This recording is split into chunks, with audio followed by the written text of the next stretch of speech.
Hey, what's going on? It's Bill Burr, and it's time for the Monday Morning Podcast for Monday, September 10th, 2018. How's it going? How are ya? I am back from a whirlwind tour. Fucking crazy weekend. I'm actually sitting here podcasting in front of the TV, which I know a lot of you don't like. Simply, the fucking Steelers and Browns had a tie? Wow. Jesus Christ. This is the exact reason why you don't like it. This is the exact fucking reason, because I get distracted. I haven't seen a fucking tie since, like, they've had overtime. I don't recall one. 0-0-1 are the Pittsburgh Steelers and the Cleveland Browns. How about that?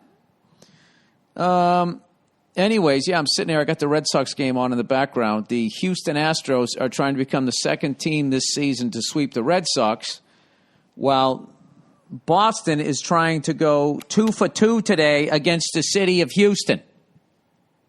All right? Now, we already done kicked the shit out your fucking football team. Now we're trying with your baseball team. I'll be honest with you. I thought the Patriots looked good for the first 2.5 quarters. Special teams was letting up more yards than I would like. Than you would like, Bill? You was a what? A football coach? You was a comedian? A shit joke telling fucking jackass who decided to fucking record a game and fast forward through the commercials? Yeah, Bill, what did you see on your game film? Fair enough. You know. There's always room for criticism. Who am I to sit here and act like I'm above it? Yeah, I thought I was very impressed with our pass rush. I was very impressed with our ability to contain, what's his name, Watson there. I thought he was going to be a nightmare. I also thought he might have been a little gun-shy about running because he was coming back from a knee injury. So I thought when he ran when he had to, but I was impressed with him staying in the pocket. I liked the new left guard we got there, or left tackle, I should say, taking over for Nate Solder. However you say his name. He's only there for fucking 20 years. Now he's playing with the Giants. Brown, whoever that guy was, he's keeping all those beasts up front four of the Texans. Well, they got Clowney, they got J.J. Watts, and then they got some other guy, like Maniac or something like that. Like his name is literally like Psycho or Maniac or something like that. Not a nickname.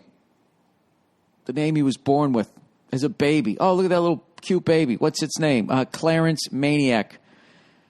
You want to have a play date? No, I don't. Why are my fucking headphones fucking... God damn these fucking cheap-ass fucking things. I swear to God. I just can't win.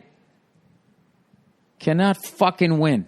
What is going on now? This is all brand new shit. I got all brand new shit here, people. Speaking of which, if you want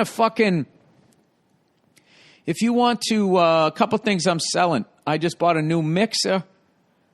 My old one works fine, but I'm getting back to doing these uninforms with Joe DeRosa, which is going to be up on my Patreon page coming up here in November. We're going to tape some episodes, get a little in the can and that type of shit and some other stuff. So I had to get a mixer where I could actually have enough microphones for more than 2 people. So I have a mixer with the cords and all of that shit. If you want to start your own podcast, if you want to open up your little podcast shop across the street and compete with me, let me know. I'll figure it out because I already started Dean Del Rey selling some shit. I got a drum kit that I'm selling. All right? I'll get all the information. I'll have it posted on my fucking Twitter site. I'm selling this one of those Sonar like travel kits, you know? It's kind of like the Questlove one. The what is it? Whatever that one that he does with the little fucking 18-inch bass drum. It's the same thing, but it's a Sonar. And fucking beautiful. I just don't have the room for it anymore. I made a little drum room in my garage so I don't have to have a studio space for my drums. So now I brought the big boy kit home, and now I got that little one, which fucking sounds great, by the way. And I also have the fucking pads there where it's silent, you know what I mean? Where it doesn't, the mesh ones or the real ones. I got it tuned up nice. My buddy tuned it up, I should say. after I kind of fucked it up a little bit. But whatever. That's what it's come down to, people. This is the new me, okay? I'm getting rid of shit. And right now, you know what? My whole fucking day, my headphones aren't working right now. I have no fucking idea if you can. All I'm doing is just looking at the fucking mixer. I know that you can hear me. I haven't been able. I fucking came home. I went to watch the fucking Patriots game. My wife, Angel, that she is, taped the game for me, and then I'm sitting there watching it, and the thing just like it starts fucking up. Then I got to hit pause. I got to shut it off. I got to turn it back on. It was doing like one of those fucking things. And it started off, it was doing it every couple of minutes. Then once a minute. Oh, fuck you, you cunt. Foul ball. Foul ball? Was that fair or foul? Foul. All right. Sorry. It's 2-1 Red Sox, by the way. Astros are up. He just hit one down by the pesky pole. It went foul. Anyways, so then it started doing it like every 30 seconds. Then it was like every 8 fucking seconds. And I was loving watching the game. Tony Romo, I'm calling it right now. Tony Romo, if he fucking keeps doing this shit, he's going to be a Hall of Fame broadcaster. I have never learned more shit about football. I don't think, maybe since I'm going back, maybe to like John Madden. The way the guy's breaking down all of this stuff, and there's always been all these coaches and all this shit trying to do it. Somehow the way Tony Romo does it, it's like you get it. He does it in real time. It's fucking amazing. So I was enjoying that. So you know how the world works. Oh, what are you enjoying something? Well, let's fuck up the recording of it. So that's what ended up happening. And, you know what is funny about my fucking headphones? Is if I sit up and I'm uncomfortable, they work perfect. But if I lean back and I'm comfortable, I swear to God, dude, I don't know what the fuck. I think did I kill Tesla in another fucking life? Is that what I did? And this is my fucking punishment? This is literally all brand new shit. I swear to God, I don't know what the fuck. Did I kick Edison in the balls during a previous life? Well, he's a fucking thief anyways, right? I swear to God. Unbelievable. And this is the shit, right? My wife never flips out about shit like this. You know why? Because it never happens to her. Because she buys new shit and it works. My wife will like lose her cell phone in Grand Central Station, and then I'll call it, and there'll just be some guy, yes, I have it. No, I'll bring it to you. Right? I lose my cell phone, that's fucking it. Over. Cold case file. No leads, no nothing. That fucker is gone. All right, so it's better over here. Little better over here, little better. Now this fucking thing is hanging off here. This whole fucking podcast is just going to be me bitching about this fucking wire that I just bought. Now it's off. Now it's off. Now it's on.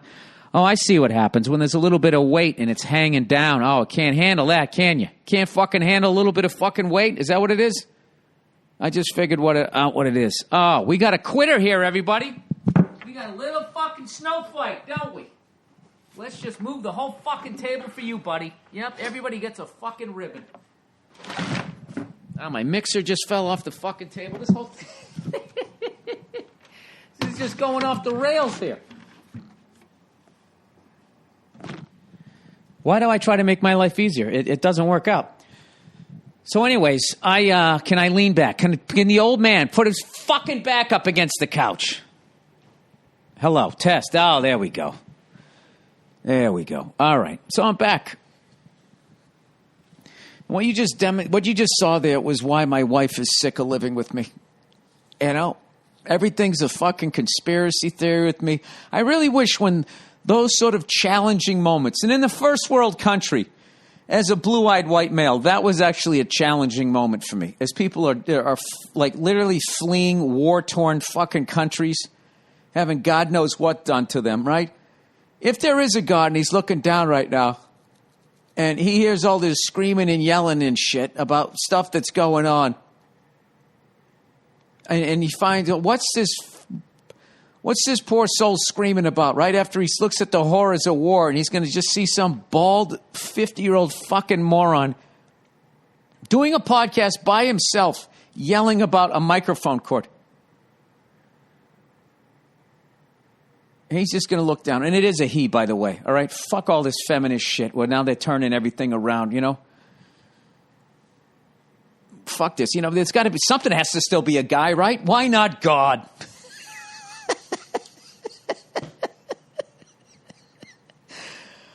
Oh, why do I love being an asshole? I enjoy it. I'm sorry. I do. All right? He's going to be looking down and be like, who is that? I made that? All right. Do me a favor. When he passes, give him the, tell him to take the down escalator. I don't know where I'm going to go when I die. You ever think about that shit? I watched that Mr. Rogers, Won't You Be My Neighbor? Did you fucking see that? You guys watch that thing? Whatever you call it there. Documentary. I have never felt like such a piece of shit in my life after watching that. He's definitely fucking weird, though, man. He is so fucking weird. You know? Says the guy by himself losing his shit, talking into a microphone. I have the nerve to say that this guy's weird. But, you're fucking out of there. Take it easy. End of the inning. Gun down. Sorry. Anyways, I watched that documentary, and Fred Rogers. Like I said, if there is a God and Christians are right, and God had his son without having sex with a virgin,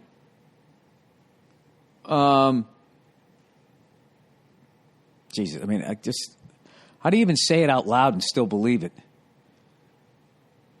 mean, it's just clearly written by guys who don't want sloppy seconds, you know? So then they got to have like that, like, she's a virgin. No one ever banged her before. So she doesn't know what good sex is. She doesn't know what a big dick is. Now I could feel comfortable to mount this person. I mean, was that the underlying theme of all of that? Huh? Now, hey, look at that. That's sort of a feminist look at it, isn't it? I don't know what it is, Bill, but I'll tell you right now, I don't like it. Sorry. My apologies to everybody south of fucking Washington, D.C. The Mason-Dixon line there. Do you guys know the Gettysburg Address? Yeah, I had no fucking idea where that was. In the first fucking battle of the Civil War, I thought it was like, somewhere in the SEC. They were in Big Ten country. They were in fucking Pennsylvania. I had no idea. We never would get that far. We know we'd start with those fucking 3 ships. The Nina, the Pinta, and the Santa Maria. They came over. They came over after Columbus, right? Columbus came over to like Cuba or the Bahamas, Haiti. He was down around there, right? And then the Nina, the Pinta, and the Santa Maria, they all came over together, right? Sort of the first Carnival cruise. It's kind of like that without, a workout room and scurvy and shit like that, right? Big belt buckles. They must have had incredible neck muscles back then, huh? That big fucking hat with that belt on there. Looking down at your soggy fucking boots, bringing your head back up. Anyways, they were all trapezes. The coach used to come off, slide right off their fucking non-existent shoulders. So anyways, we would start with that shit, and then we would maybe get to the War of 1812. Never fucked with the Civil War. As far as where I went to school, we never fucked with it. It was just our country fighting each other. Why would that be of interest to anybody? Maybe that was just Northerners being cool. Not talking shit after winning. We don't need to teach them that. We won, right? I bet down south they were always talking about it. Probably saying that we cheated, like people who hate the Patriots. Say we underinflated our fucking cannonballs or whatever the fuck they're going to say,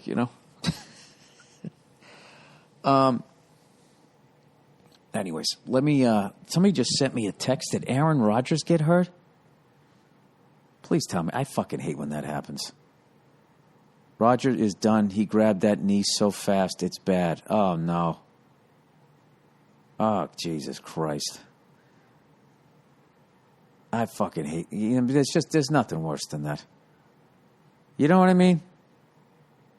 And I'm going to tell you something. If you're a Vikings fan or a Bears fan and you're psyched that happened, you're a fucking asshole. You know, I never rooted for Derek Jeter to get hurt or any of that shit. You want to play him when you want to beat him with their best. Wow.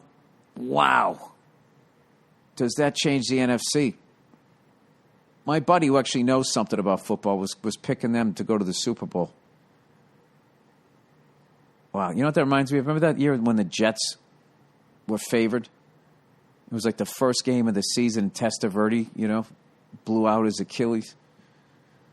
And who cried? It wasn't Terrell Owens. It was the guy from USC. Oh, Jesus Christ. Just give me the damn ball. When did the wide receiver position become the diva position? He used to always be the quarterback. He was the guy always walking around with the big inflated fucking ego. And somewhere in the last 15, 20 years, all the emotional meltdowns come from the guys who catch the balls. That's my quarterback. Just give me the damn ball. Oh, Jesus Christ. Anyways, so I worked up in Thunder Valley, fucking California. The farthest north I have been in Sacramento. All right? I landed in Sacramento. It was a 30-minute drive, and this guy, fortunately, he took the back roads, which was really cool. So we went by all these farms. And I actually, for the first time, saw an almond tree. I thought nuts came from the ground. Because I always go to baseball. Whenever I go to a baseball game, they give you the ones that they feed to the elephants. Those are the fucking, the Budweiser of peanuts. Almonds are sort of like the Blue Moon, a little more fucking crafty beer, kind of snobby, right? But those elephant ones, they always seem like they're dirty. Take me out to the ball game. I didn't know that nuts came on trees. I'm probably making an ass of myself right now. Either they all do or that's the one that does or whatever. But I know there's a lot of you right now just racing to look up this information so then you can tell me how dumb I am. Or maybe you fucking know that. You don't know how to grow one. You don't know when to pick it. You just know where it comes from, right? So now all of a sudden I'm the biggest asshole ever? Is that what happened? No, Bill, you're the biggest asshole ever because you just had a meltdown about a fucking wire. Fair enough. Jesus Christ, the Buccaneers and Saints, 48-40. I got to tell you, before it's all said and done, Drew Brees is going to throw for more fucking everything than anybody unless Tom Brady keeps playing. Because I don't think Drew Brees is doing that Drew versus time.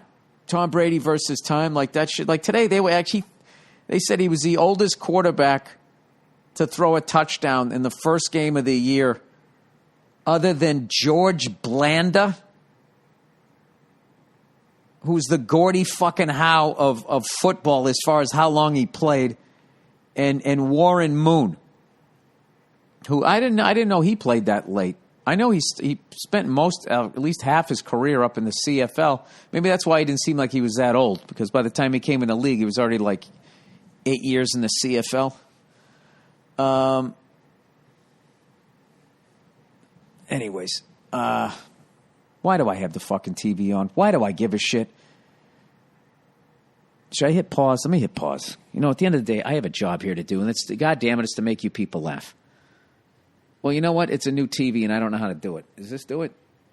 Oh, my God, it did it. I hit the pause button, and it paused. Fuck that. I'm hitting play. I still have that thing. You remember the old days when you paused your flat screen, and then it just burned in there? Whatever the fuck you were looking at. All right, let me look the other way. Okay, so I watched Won't You Be My Neighbor, and then I also watched Chappaquiddick. You got to check both those movies out. Were incredible. And let me stay on track here. So we took the back roads up to this casino up there, Thunder Valley. And, every once in a while, I'll actually watch the news. And whenever I watch the news, it always puts me into a panic and makes me feel like I should live in the middle of nowhere next to a lake with a bunch of guns. You know? And I know there's a lot of people in the cities probably think that stuff, okay? Well, here's the deal. The only way to live in the middle of nowhere is if you grew up in the middle of nowhere. Because then you know how to live out there, right? You came from a family that taught you how to hunt and all of that shit. You know what I mean? I'm too fucking old for that. I got to go the Snake Plissken route and try to stay in a fucking city. You know? I think I'm going to join the people that live underground in the sewers because it's going to be so fucking hot. You know the redheads. All us redheads, we're going to end up underground and we're going to be coming up like a bunch of filthy Malachis. So you guys better sharpen your fucking swords or whatever the hell you're going to have once you run out of bullets. That's going to be the thing. When you run out of fucking bullets, then it'll be swords and just clubs. And it's going to become fucking Braveheart. You know? But not if we were all like Fred Rogers. He'd be just sitting there in the middle of it. It's such a good feeling to know you're alive. And when you crawl up out of that manhole, I would appreciate it if you... What the fuck just happened? He got all of that one. How did it go from two? Oh, he had a 3-run fucking homer. I don't even know who did it. I missed it. Very nice. That's right, Houston. How does it feel to be owned? When people do that shit. The big story here is that the Houston Astros are going to take 2 out of 3, which this is a series. Now, this is one of these ones that I pay attention to because we're going to run into these sumbitches come October. So I want to see how we match up. Now, granted, Chris Sale's not in there. I don't know if Price pitched. I don't even know what the fuck's going on. So anyways, we get up there to Thunder Valley, and it is literally a fucking casino just surrounded by farmland. And the gig, it's this giant stage just like out in the parking lot. And nobody's covered, right? If there was any sort of rain, I was joking. Like everybody would just fucking leave, and I would be contractually obligated to do an hour in front of a bunch of plastic wet folding chairs. But I got to tell you, it was one of my favorite gigs I've had in a long time. It was amazing. The sky was beautiful. The only thing that was weird was like when motorcycles would go by, I had to like stop doing my act. Like I was literally getting like heckled by those things. I was joking about how those people up there, they probably don't wear helmets. You know what I mean? Anytime you have a problem, you just drive off into a bunch of snow peas. Those things are probably nice and soft, slow you down. And then after that, I woke up the next morning at like something ridiculous. I want to say it was 4 a.m. 4 a.m. and then I had to get on a 6 a.m. flight or something like that. I can't even fucking remember. Fly to Salt Lake City, and from Salt Lake City go to Toronto for TIFF, the Toronto International Film Festival. Because old Freckles is in a movie called The Front Runner, directed by Jason Reitman, starring Hugh Jackman. And I just, I saw it for the first time. Well, anyways, let me tell you the whole fucking story. So one of my favorite things I've seen in an airport. I'm standing in line, right? Trying to find something healthy, which you can't really do. And this guy in front of me, he orders 2 bagels. And he goes, can you put butter on it? Can you put, I just want 2 bagels with butter on it. And he's like already on his tiptoes, like over the counter. And he's tall enough to see over the counter. So I was like, what? He's one of these fucking guys, like when you prepare his food, he has all these fucking instructions. And he's on his tiptoes watching you do it. And immediately I'm just like, God bless the fucking woman or man romantically linked to this fucking lunatic. right? So he's on his tiptoes. The Yankees lose. He's on his fucking tiptoes watching this lady. She sticks it in the little fucking conveyor belt piece of shit toaster, and it comes out. She's putting it together. He's going, can you put the butter on it? Ma'am, could you just put the butter? She goes, what? She goes, can you put the butter on it? She goes, yeah. She goes, the butter's over there. And he goes, no, I was just hoping that you could put butter on it while it's still hot so it'll like melt. Can you do that? Can you just put butter on it while it's still hot and then close it up? Can you do that for me? She just looks at him and goes, no. Just handed him the bag. Now, I know I've always made fun of them. I hate those fucking places where all of a sudden you got to finish making the sandwich like you worked there for free. But just the way she just told the guy no, and he was already annoying me the way he was up on his fucking tiptoes. Like, what the fuck? You didn't order like a I'm trying to think of something fancy. You ordered a fucking bagel. She's going to toast the thing. She's going to stick it in a bag. You're going to pay for it, and then you're going to go over to the condiments and try to find something that wasn't sneezed on. You know how it's going down. So I laughed, and she looked at me and gave me like half a smile. She's like, what do you want? I'm just like, I'll take one of those ham and cheese sandwiches. You don't have to do anything to it. Oh, that was great watching that guy get shut down. I don't know why. It's like, you ever see a little spoiled fucking brat kid crying, because he wants something? Is there anything better watching a parent not cave and then the kid doesn't get it? I live for that moment. I hate when the kid cries and cries and cries and then the parents end up just giving it to him. It always makes me just want to, like, trip him. Isn't that stupid? I don't, obviously. I'm just saying, Something I do think about. I'm not proud of it. We all have our flaws. Occasionally, yes, I see a kid get something after crying, and makes me want to trip him. And it's stupid because the kid doesn't have the emotional maturity to express himself, right? I wonder how Fred Rogers would have handled that if he didn't want him to have it. Why are you crying? Well, you can't have... Oh, my God, what a fucking moron. God bless her. There's a woman there. She's wearing... A Houston Astros fan. She's wearing like one of those, they make the number one finger out of...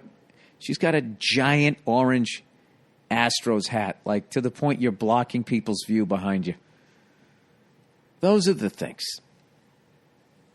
It's because of hats like that and people like that wear them at games. That's one of the reasons why like things like flamethrowers are not legal to the general public. Because that's the kind of thing when you sit there for 9 fucking innings, all right, and that self-centered cunt won't take the fucking thing off. That's one of the things. If you had like a handheld, I'm not saying you'd burn her, but you'd light the hat on fire, and God knows what that's made out of.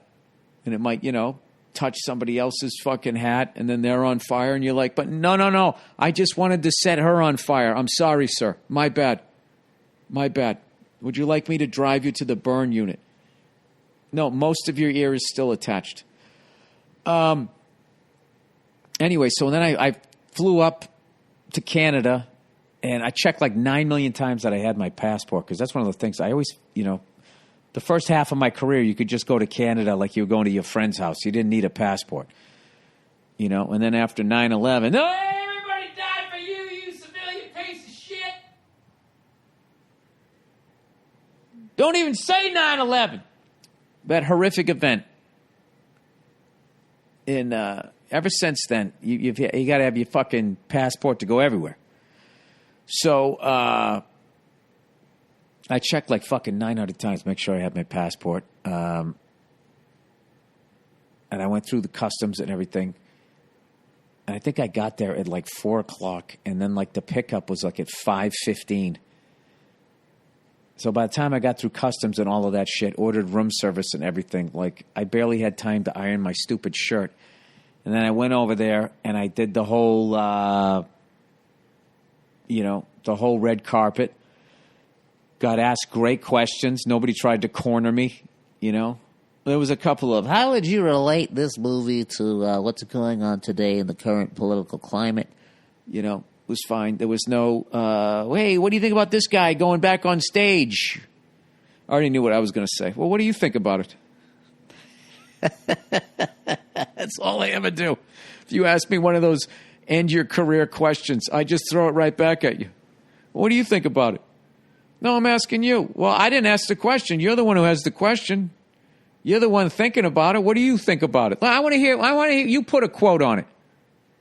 What do you think about it there fucking Jimmy Olsen? So then I went into this beautiful theater and sat down and watched the movie. And I got to tell you, man, it's pretty fucking incredible. Jason Reitman killed it. It's called The Front Runner. And I would not be, I don't want to jinx I'm not going to jinx nothing, but I would not be surprised. I'm going to really go low here. If it performs very well. That's as much shit as I'm going to talk.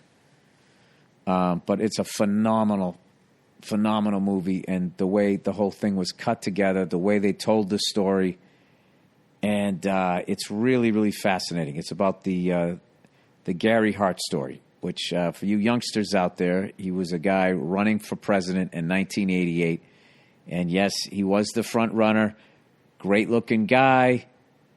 Guys liked him. Ladies loved him. Full head of hair. You know, that's the kind of shit that gets you elected, right?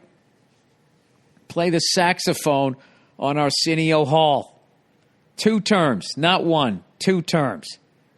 Ah, shit. Did they just hit a fucking home run? God, that was a monster shot. 5-2. The Astros, no quitting them. You know why? Because they're champions. Oh, man, that's that fucking guy.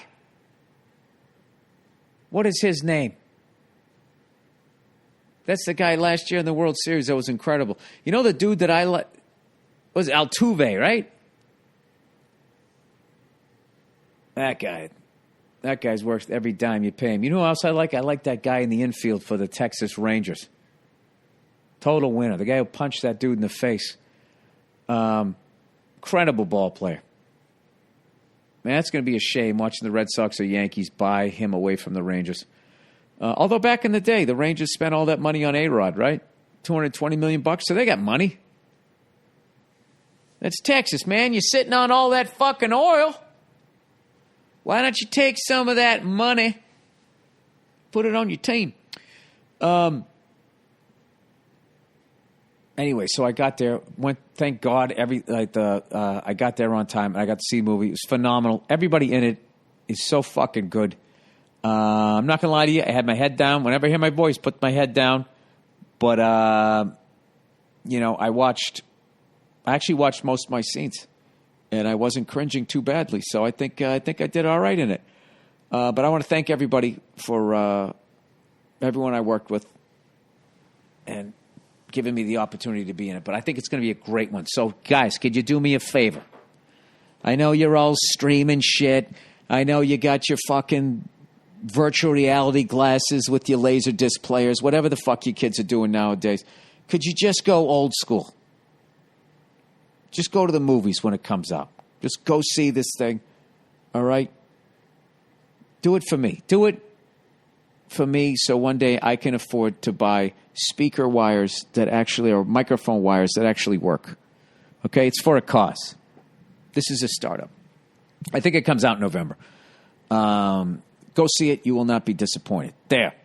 That's it. All right. Plowing ahead. Oh, look at A-Rod. A-Rod's in the fucking box. There's another guy. Another guy. Tony Romo and Alex Rodriguez, I say, are the 2 best former athletes turned broadcasters in a long goddamn time. It's unreal how when A-Rod was a player and the New York media would be asking him all those questions, he'd get like tongue-tied. You get him in the booth. And he's effortless. Fucking effortless. All right. Speaking of effortless, not effortless, I should say, I got to do some reads here for the week. I forgot to turn the goddamn light on. The sun went down. It's such a good feeling to know you can read. Ah, Jesus. So anyways, and then this morning I had a 6 a.m. flight. But what was awesome, there was nobody in Toronto. I've gotten into some of the worst traffic other than L.A. and Chicago and some of those other fucking places. But Toronto is just brutal traffic. And I woke up this morning and there was nothing. Nobody out there on a Sunday morning. And went right through customs. Thing of beauty. And then I went to go buy some fucking Cuban cigars there. And their prices were out fucking rageous. Dude, I was looking at a box of them. They wanted like $560. It's like, dude, I can get these things I know people in LA got these things. Not paying all that money. So I ended up buying like these little ones, about like $5.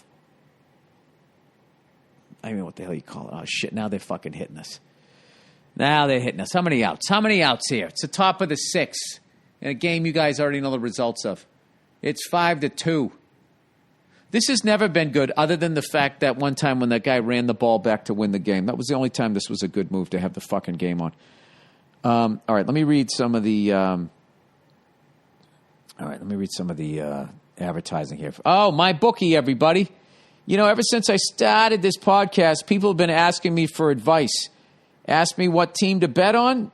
I don't know if you ever asked me that. You guys did ask me back in the day who I liked, who I thought was going to win the Super Bowl. The truth is, I don't know who's going to win. But if you think you know, you got to check out my bookie. Remember, who you're betting on is just as important as who you're betting with. That's why you need to go to my bookie. Trust them. According to them, they're your best bet this season. They've been in business for years. They have great reviews online, and their mobile site is easy to use. I would love to read reviews of gambling sites. My wife left me. Fuck this site. I would only recommend a service to my listeners that's been good to me. You guys, my bookie, you have to change this fucking copy, okay? I don't gamble. All right? Well, I mean, I gamble with my friends. I don't go to a site here. Okay? You've been good to me in that you're paying me money to read this shit. But, I mean, I haven't done anything with you guys, okay? Anyways, that's why, evidently, I'm urging you to make your way to my bookie. You win, they pay. That's how it works. They have in-game live betting, the most rewarding player perks in the business. And for you fantasy guys out there, I like this shit here. You can even bet the over-under on how many fantasy points a player will score each game. Join now, and my bookie will match your deposit dollar for dollar. I like betting on stupid shit. Coin tosses, you know what I mean? That's like the appetizers to like your real bet. You know what I mean? Just to keep you fucking going. Anyways, use the promo code Burr, B-U-R-R, to activate the offer. Visit MyBookie online today. That's MyBookie, MyBookie. And don't forget to use the promo code Burr when creating your account to claim up to $1,000 in free play. You play, you win, you get paid. Or you lose, and you don't get laid. You know what I realized is that I bought this fucking microphone wire, headphone shit, all of this stuff, and it's so heavy that it was hanging off the table. That's why. Everything actually works. Once again, I fucking flip out, and it was a simple solution, and there was no reason to have a meltdown. I do it all the time. Okay, so now they got fucking 2 guys on base, nobody out. We got a righty and a lefty warming up in the bullpen. This is why the Astros won it last year. You cannot put these guys to bed. Can't tuck them in. All right, Policy Genius. September is National Life Insurance Awareness Month. Most people aren't aware of that. In fact, most people aren't aware most people aren't fucking aware the light turned green.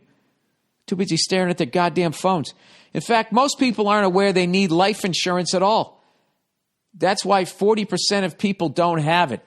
Well, I mean, it's not that they're not aware. A lot of it is guys, and we don't like dealing with our mortality. But I did it. I have my affairs in order, and I cannot tell you, as a husband and a father, knowing that when I croak, everybody that I love in my family is going to be okay. It's great. Then you can have like a happy funeral. You know, people show up in brand new black clothing. Anyways, but getting life insurance doesn't need to be difficult or expensive. Right now, prices are the lowest they've been in 20 years. Why is that? Is it because people are living longer? And Policy Genius has made it easier than ever to get covered. Policy Genius has helped over 4 million people shop for insurance and placed over $20 billion in coverage. And they don't just make life insurance easy. They also compare disability insurance, renter's insurance, and health insurance. If you care about it, they cover it. So if you're looking for a good reason to buy life insurance, here's 3. It's National Life Insurance Awareness Month. That's not a good reason. Okay, it could be National Get a Hooker Month. Doesn't mean you should go do it, right? So that one's out. Prices are at a 20-year low. That's a good one. And Policy Genius makes it easy to get the right policy for you. Wait, they said there was 3 reasons. It's National Life Insurance Awareness Month. Prices are at a 20-year low. Oh, and then the rest is Policy Genius makes it easy to get the right policy for you. There you go. Go to policygenius.com. Get quotes and apply in minutes. You can do the whole thing on your phone right now. Policy Genius. For all you dummies like me, POLICYGENIUS. The easiest way to compare and buy life insurance. Genius is not an easy word to spell. It's an easy one to fuck up, like restaurant. That's an easy one. Anyways, DraftKings. It's week 2 of the football season. Is it? Well, I guess because because I'm supposed to be reading this tomorrow.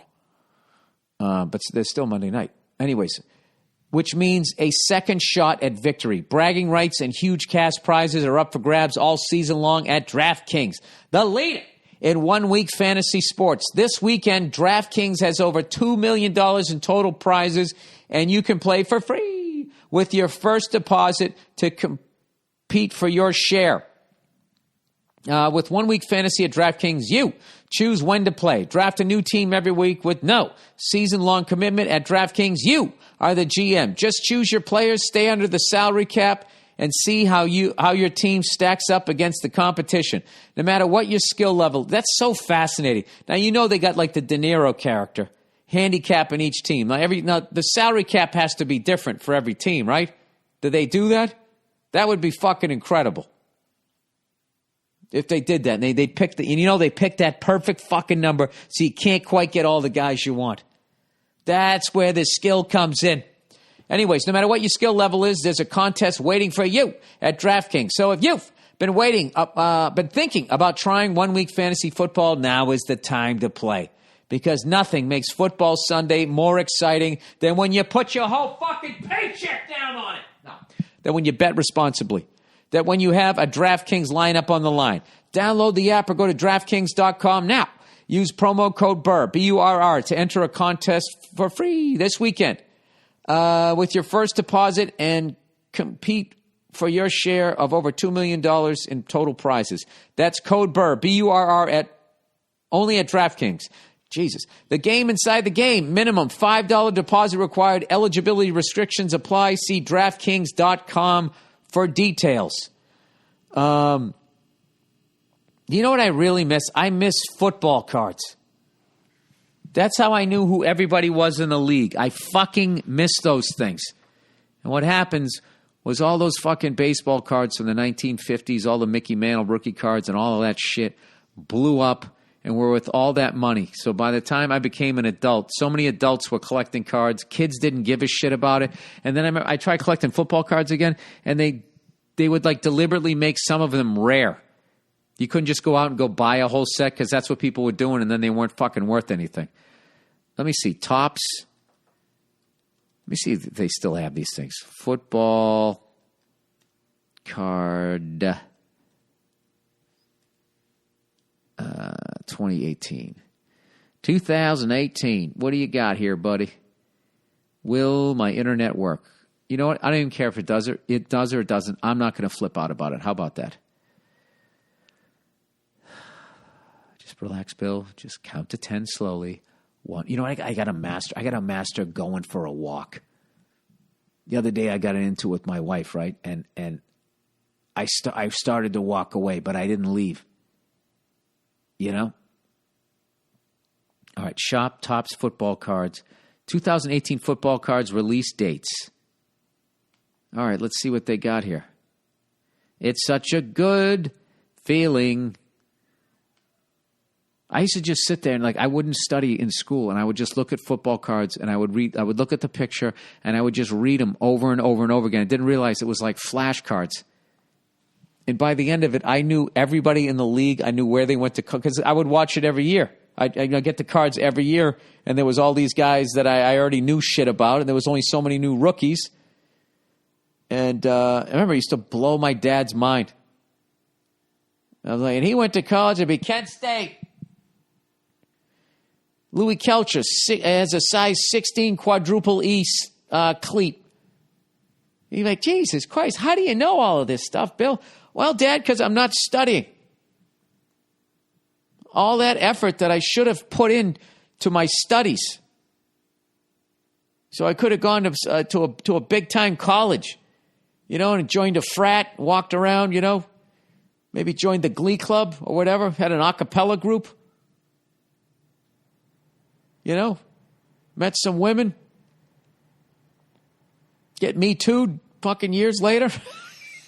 I just missed out on it. When the fuck is this thing going to load? All right, I'm just going to start reading some questions. Maybe at some point. I know for the life of me, I don't know how much money I have to pay these internet guys to get something that works. I started to talk about this where a buddy of mine had... he solved his internet problem, but they got these things called like mesh or something like that, where it ties the internet signal from one part of your house to another. And that just seems like you are in the TSA line for fucking brain cancer. Like, it's bad enough we got all these. It can't be good. I don't know what it is, but there's something going on. We've all done it. We've all talked on a cell phone long enough that like the side of your fucking, one side of your head starts feeling weird. You know what I mean? I used to do a bit about that. So then you talk with your cell phone, the other side of your head sort of sear it like a fucking tuna steak. It's just your brain.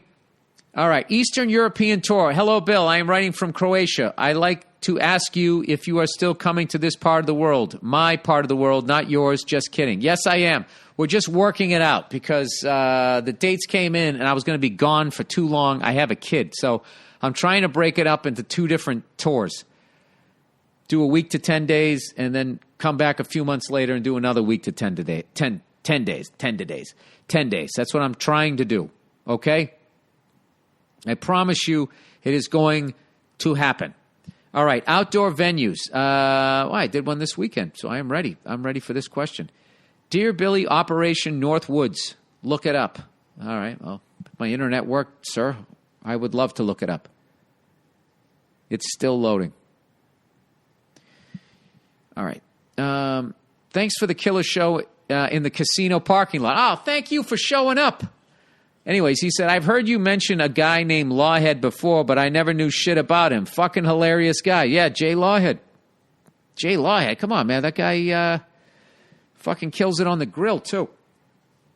Follow him on Instagram. You see that guy when that guy starts cooking. It's fucking crazy. It's like a cooking show. How come he's not on Netflix or Seesaw? I think it's Seesaw. Or whatever the fuck you guys do.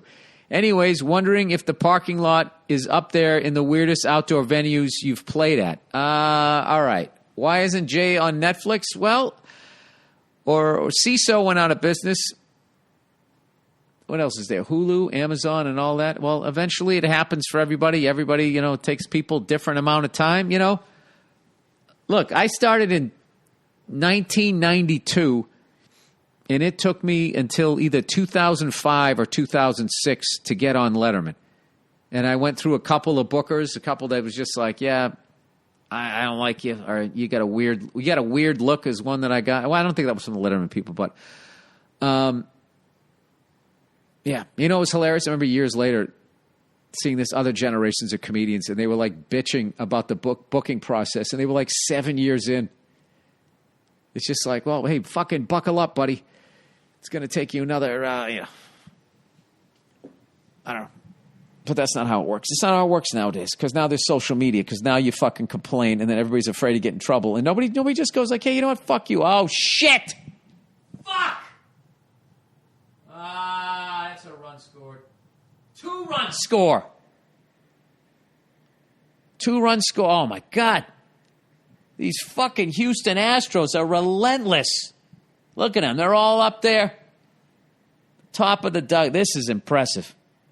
This is what we've been doing to teams all year, and now they're coming in, giving us the old right there, Fred. Fuck. I already know what they're saying with the sound down. That ball got up there in the zone. I mean, that thing, you want that much lower. This is like, that's right in his wheelhouse, and he jumped all over it. His eyes, they opened up like a kid on Christmas. Fuck me. Anyways. I love that you guys know the result of this, Houston fans. So I was talking all that shit, like, we're going to whip y'all fucking city's ass today.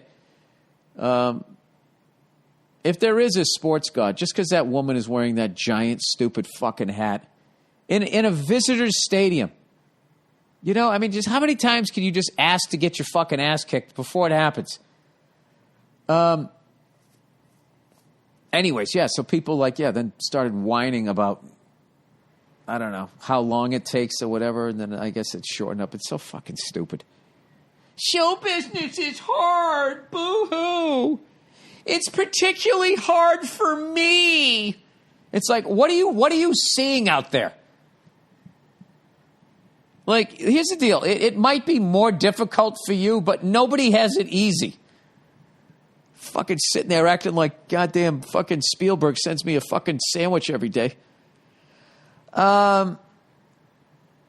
Which would be nice if he's listening every once in a while. All right, outdoor venues. Yes.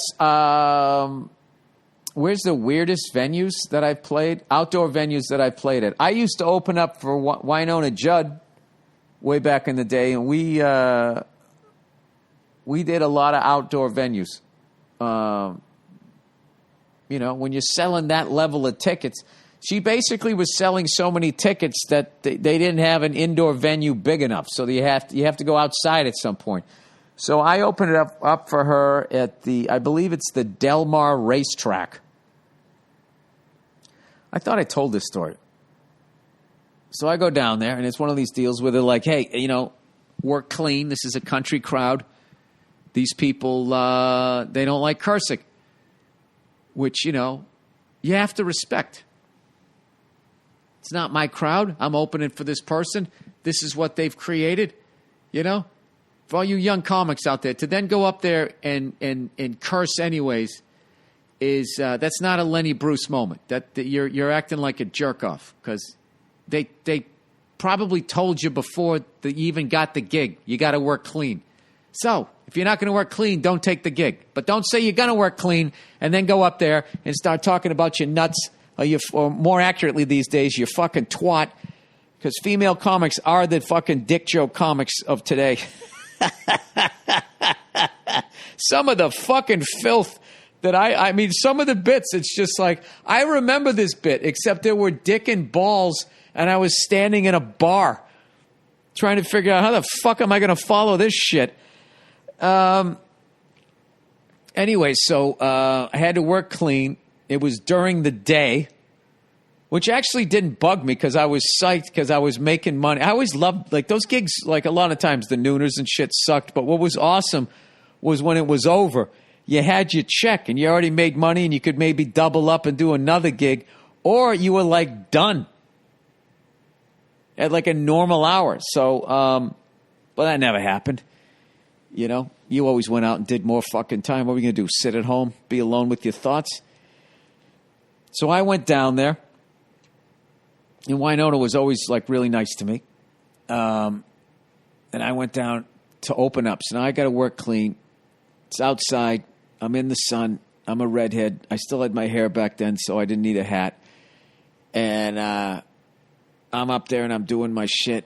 And all of a sudden, this lady in the crowd, who I'm going to go out on a limb and say was a lesbian, you know, she had that haircut, the whole fucking thing. And I know you're not supposed to do. Well, at least you're not supposed to do that with lesbians. You know, you can do that with other groups of people. You know, don't be a Brad, don't be a Chad. You can fucking do that. But if you go the other way, all of a sudden you're an asshole.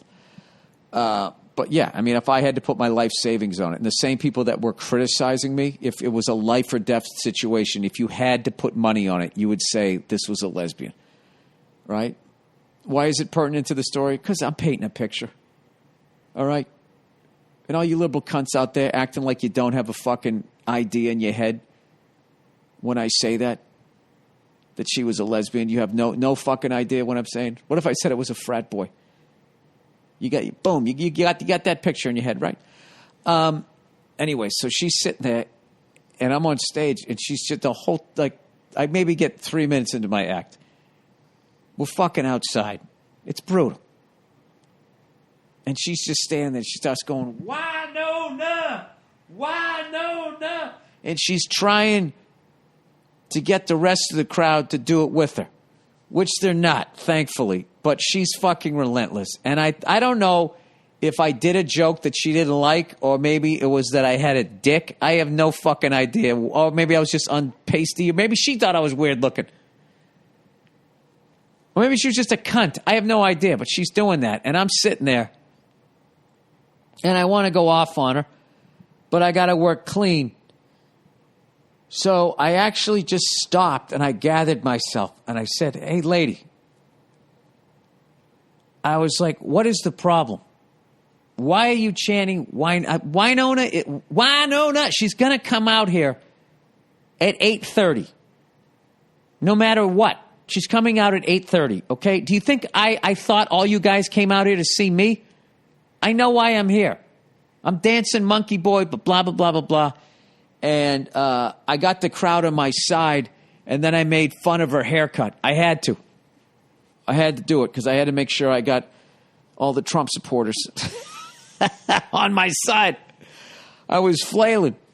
And then I got him, and I started getting laughs. And that lady was pissed, and she was still chanting Winona, but now I was drowning her out with laughs, and I was winning. A redhead in the sun with his pasty freckled back up against a non-existent wall was turning it around. And then out of nowhere, the crowd went from laughing, out of nowhere, they just went, woo! All at the same time. And I couldn't figure what the fuck happened. I thought my fly came down. I had no idea. And I turned around, and behind me was way off in the distance was a carnival. And there's some ride where they just shoot you up in the fucking air like Superman. So I'm standing there fucking finally getting the crowd. And right as they're starting to pay attention to me, in the background, some guy got shot up in the fucking air on this ride. And then I kind of made fun of that. Oh, not another hit. Oh, another hit. Another run scores. And we got ourselves a tie game. 5-5. Just like that.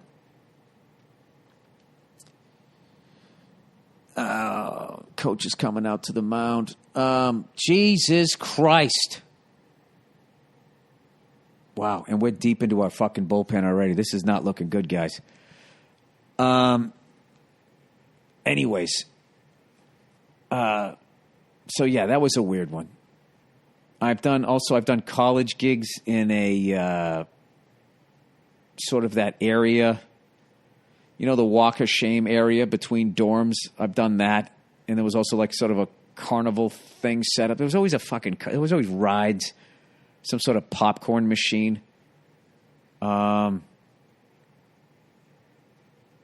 remember a long time ago, this one was actually inside. It was me, Patrice O'Neill, Robert Kelly, Dane Cook, and Al Del Benny. We were all doing this gig. And it was some sort of Jewish thing. I don't remember what. It was a function hall, and the crowd was predominantly Jewish. It couldn't have been fucking, they don't go to church. What do they go to? Temple. I couldn't have been related to that. They wouldn't have hired us. I don't know what it was. But all I know is we were up there, and none of us were in the business long enough to recognize, like, we were going, why is this microphone so small? Like, you could hold it with just your two fingers. I remember Al went up there first going, this is the smallest microphone I've ever seen. Then he put it in his mouth and started humming or whatever, and people laughed. And I was like, oh, my God, I got to hold that thing now. I got to go up after him, right? So we did the whole fucking show. I remember when Patrice got up there, he was holding it with his big fucking fat fingers, just holding this little thing. And his three things, like he was holding a teacup. And it wasn't until years later when I did my first TV gig that I realized it was a lapel mic.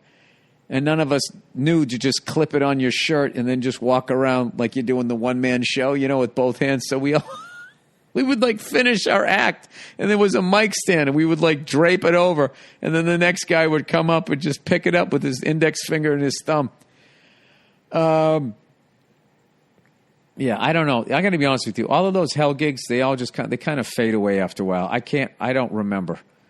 I just know I've had a bunch of shit thrown at me. I think after a while, you don't want to remember them. Yeah, I don't know. I've definitely done some weird ones. I know I've done. I did one outside on the fucking West Side Highway. There was like boats and shit. And all these fucking flies and stuff. Yeah, these are all starting to come back. I know it was hot as shit, too. And I was up there and I had like a long sleeve button down because I just worked like a comedy club. So they had like the air conditioning cranking. And then I went over and did that gig and I was like sweating my ass off. Yeah, I've done a lot of those. That's kind of par for the course. It happens. That was a fun one, though. I opened for Winona outside. In a parking lot. Parking lot, racetrack, the occasional theater. I opened up in a parking lot in Laughlin, Nevada. Jesus, dude, why are you bringing back all of these memories? All right, Smoothie. Dear Bill, years and years back you said Kevin James told you the benefits of having liquid first in the morning to get your engine going.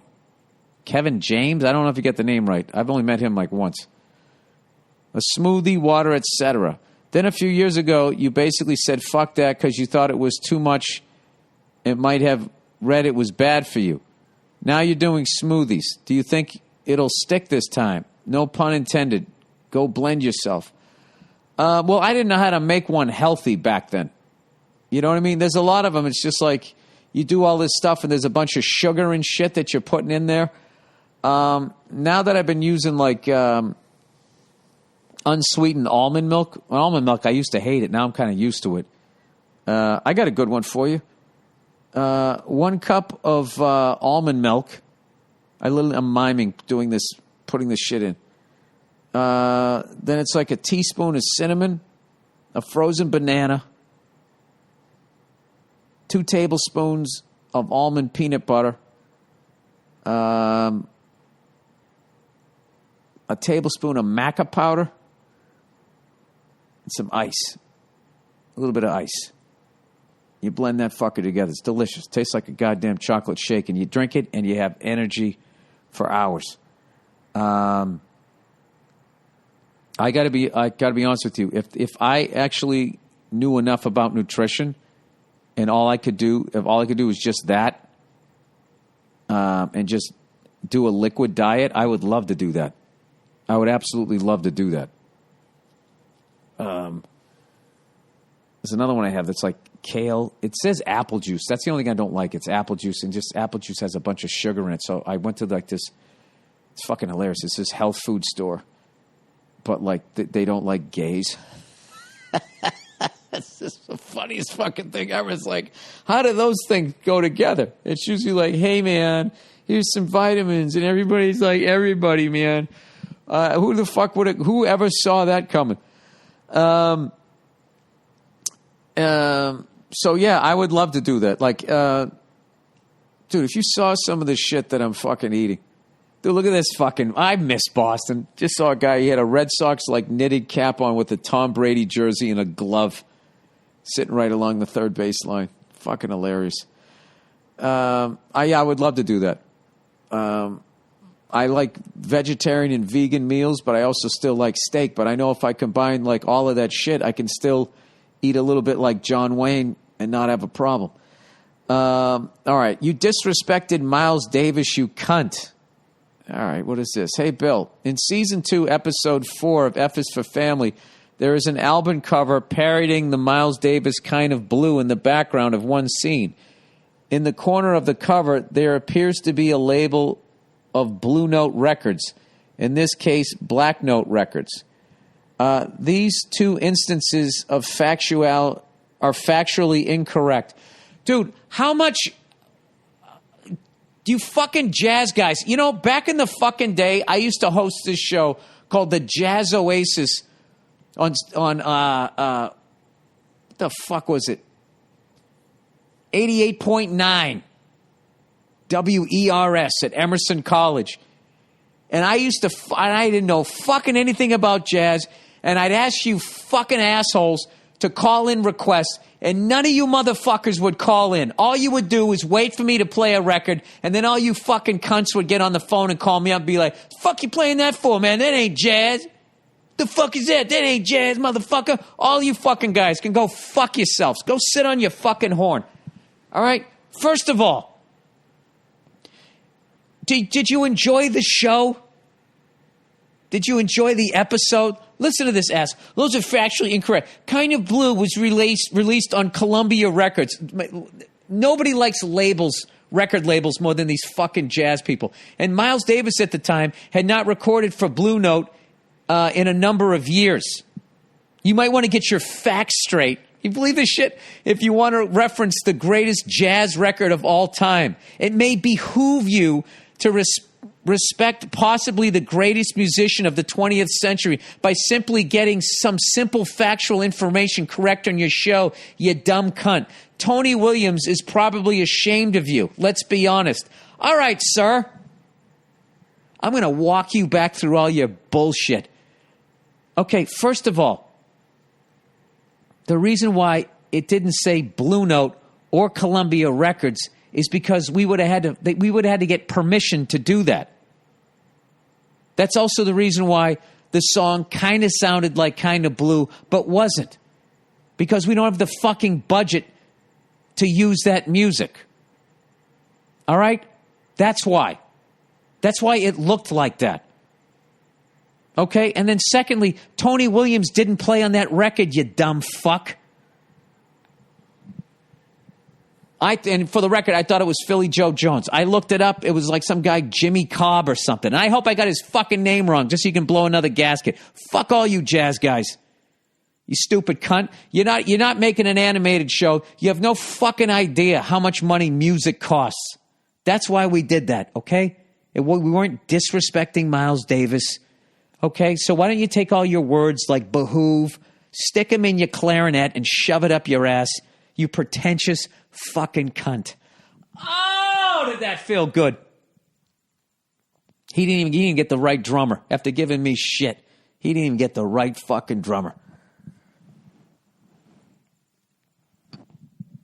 Tony Williams was part of his second great quintet. I do know that. But I don't know shit about jazz. But I do know that the reason why we did that was because it would have... Columbia Records and Blue Note probably wouldn't have given us permission. And if they did, it would have cost us more money than it cost to fucking make the whole season. And we would have been screwed. That's why, sir. Okay? So we didn't disrespect them. We tipped our fucking cap to them. By the way, do you play any instrument? Are you in a band? All right. Anger issues. Oh, this could not come at a better time. Anger issues. I'm going to have anger issues if we don't get out of this fucking inning. Oh, we did. We finally got out of the inning. Dear Bill Redtop. Okay. I had anger issues when I was younger. Oh my God. Is this going to be a ray of light? I had a good family, but I grew up in a neighborhood that exposed me to shit I shouldn't have seen. As a defense, I started reacting to everything with anger, and it carried on into my adult life. Did I write this in a drunken state and I forgot? Because this sounds like me. I've read lots of books and even wrote a few unpublished ones on the topic myself. See, you actually worked on it. I commend you for that. I just try for a few days and then I just go back to what I know. Anyways, it kept me from being the happiest I could be. It didn't ruin my life, but it's kept me from enjoying things. I had a bad habit of looking at people who were happy and finding reasons not to like them. I don't do that. I think I did that in my 20s, but I'm not like that. Even people I was close to, which may sound strange. No, I did that a long time ago, and then I've also had that done to me. I remember when I bought my old truck, 68 F100 short bed. And this guy was like, "Where'd you get a truck, huh? You going to put stuff back there?" Just like annoyed because everybody was looking at my truck going, dude, that thing is so fucking badass. Nobody has that out here. This thing's the shit, you know? Anyways, I've been catching up on your podcast over the last year, and I've heard you go from being very angry to still being pretty angry, but certainly less angry than before. I'm glad you've made strides, well, not on this podcast, because I can tell you the most important thing I gained from reprogramming my immediate reaction to everything from anger to observance is time. I'm not smart enough to only read that sentence once. I got to do this again. I can tell you the most important thing I gained from reprogramming my immediate reaction to everything from anger to observance is time. What does that mean? You got time back or something? Or you're enjoying your life more? Because you don't have to spend so much of it apologizing for what you did an hour ago? Anyways, it's sneaky, though. Being angry can waste a whole day, and you can do things while still being agitated, but you don't feel like you're completely unaccomplished. Yeah, I don't stay angry for a whole day. I just do it like in spurts. And it goes all the way up to the top, then it comes back down. And my wife goes, what the hell's wrong with you? I go, you're right, sorry. You know, I'm just trying to, this fucking thing won't work.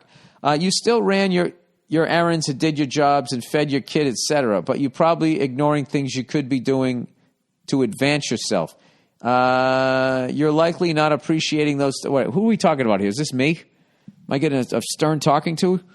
Or are you just a hypothetical you? But you're probably ignoring things you could be doing to advance yourself. You're likely not appreciating those around you who make your life good because you're focused on people who make your life terrible or projecting things on people that aren't there. I don't do any of that with anybody in my life. I do that with the people that are in power. I do that a lot. You know? Like I was all ready to fucking talk about everybody at Best Buy. Like this is like 2 podcasts in a row and they've done nothing wrong. It's just been me needing to make a couple adjustments. Anyways, my biggest regret in all my anger years was snapping at people who were genuinely good people who didn't have that angry gene. It's like being 6'1", 250 and kicking the hell out of a small kid. They can't defend themselves because if they do, they become the maniac you are. Horrible position to put someone in. Hope you cross the finish line to Zen. Yeah, I mean, I think I'm somewhere in the middle of angry and Zen, believe it or not, as much as I flip out. Like I was a lot worse, but I don't wish bad shit on people. And I don't resent anybody. It's, you know what? Things make me freak out. Anything technology related makes me flip out. But you know what's funny is if I get something old, I have all the patience in the world. You know, like if my old truck won't start, I actually, you know, I mean, I'm not going to say I enjoy it, but I find the process of figuring out what's wrong with it enjoyable, and then learning, you know, as the truck gets fixed, what that was, why that happened, how to prevent it in the future. I'll tell you this, you know what? Playing drums really helped me. Getting back into playing drums and, you know, meeting Nia, having a kid, just shit that made me happy has kind of gotten me to that. But my big thing is if I could just stop snapping. That's kind of what I don't walk, like, you know what's funny is people actually think I am like an angry guy, like I walk around angry. I don't. I just snap. I'm definitely loud and I'm definitely fucking crazy. But I don't know. I'll let you guys be. I don't classify myself as an angry guy. I sound like I'm talking about my drinking. Like, I don't think I'm an alcoholic. I don't think I'm an angry guy. And I also think that I can admit when I'm wrong. I'm a fucking mess. All right, dilemmas. Dilemma clarification. Number 1. Bill, last week you read my dilemma wrong. Oh, sorry. Jeez, everybody coming at me. You have to either score perfectly on the SATs with up to a year of studying or in one sitting win a game of Monopoly. Oh, in one sitting. That means bankrupting all the other players. Which one to save your life? The fucking SATs. Absolutely. Those things are pretty hard, but fucking winning Monopoly in one sitting, I mean, that's just... I'd rather, like, sit down and, like, this time around really pay attention in math class and find out what this math is applied to, as opposed to just being regurgitated at me, than sitting down and rolling dice like I'm in a fucking casino. You know, I mean, Jesus Christ. Can you imagine, you know, your life's on the line and you're moving a little dog or a shoe around a board? I think I would much rather leave it up to my brain. Sort of a damned if you do, damned if you don't. Come on, get underneath that. All right, you ain't going to challenge his arm. Okay. Man on second. Top of the seventh, one out. Okay. Dear Bill. Dear Bill Two Thought, I have a dilemma for you. Would you rather have to fight an alligator in a water tank with a 12-inch blade, or fight an alligator in a room with a 30-inch aluminum baseball bat? All right, well, we haven't talked about the size of the alligator. I'm assuming it's big enough to kill me, obviously. Well, I remember a long time ago, a cop told me if you're not going to get a gun, to get a bat, because you want to have distance between you and the intruder. So considering the intruder is a fucking reptile, pass ball, he goes to third. Fuck. I would, I'd take the baseball bat. And the weird thing about an alligator is you got to come at him straight on, right? Or from behind. But those fucking things, you don't want to be on the side. They bite from the side. If you're right in front of them, you're all good. That's why all those fucking morons that go up and they stick their arm in the guy's mouth. He got him! No fucking way. Holy shit, what a fucking play that was. Dude laid down the bunt and that Altuve guy came in. Who the fuck was that? Xander Bogaerts? Who threw that fucking ball? Who threw that ball? Oh, it wasn't. He swung, actually. Actually, it wasn't a good throw. He got him? Throw was high. He slid wide. Oh, no, they're going to reverse that, ladies and gentlemen. Oh, you motherfucker. He's safe. Anyways, yeah, I would 30-inch aluminum bat. Wait a minute. That's not that big. It's only 3 feet. All right, this is so weird. I would attack the top of his head from behind, but I'd start with his feet. That would actually fucking kill me to do that to a living thing like that. I'd have to fucking slowly chop it down. I'd attack the fucking thing's feet. Although I did see that one where that fuck on Rogan showed that, where that alligator bit the other one's leg and just did the death roll, ripped the fucking thing's leg off, and the other one wasn't going like, it was just going like, and that's it. Just fucking down, and it barely bled. So, yeah, I think you just got to. I mean, what I'd really love to do is just sort of somehow getting on its back, rub its belly. Oh, I know what I would do. I'd take my shirt off and I'd cover its eyes. I've seen those guys do that. And then I would take that fucking bat and I would just wham right down on its fucking. You know what? That would be I wouldn't want to kill an alligator. I am terrified of those things, but I don't live in the same world it does. But if it was me or him, I mean, that thing has to go. I've eaten alligator, though. I had alligator when I was in Florida. It was fucking gross. Just too goddamn gamey. People are like, it tastes like chicken. It doesn't. It doesn't. Chicken is fucking delicious. Steers are delicious. And pigs are delicious. Those are the 3 fucking best tasting things. Turkeys are good. They dry out though. You know? That's why I think, like, if you get to the upper level of, you know, if you have a smoker, if you actually know how to smoke turkey. How the fuck did I do an hour and 20 minutes? All right, that's the podcast. I really appreciate people trying to help me with my temper, because I need to learn to how to stop fucking snapping. That's the big thing. You know, I'm not going to lie to you. I do ramp it up a little bit when I'm on the podcast just to entertain you guys, but that was pretty legit earlier in this show. All right, that's the podcast here. I'll check in on you on Thursday. Go fuck yourselves and have a wonderful couple of days.